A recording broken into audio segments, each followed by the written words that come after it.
Hello mga kababayan, magandang umaga po. Samahan niyo po ako sa aking pagbisita sa passion fruit ko po na tanim. Ayan po ang aking passion fruit. Ayan po, o, tingnan nyo.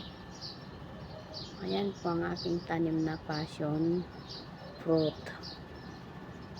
Diba? Ang laki na ang aking tanim na passion fruit. Ayan po yung aking tanim na passion fruit po. Ayan.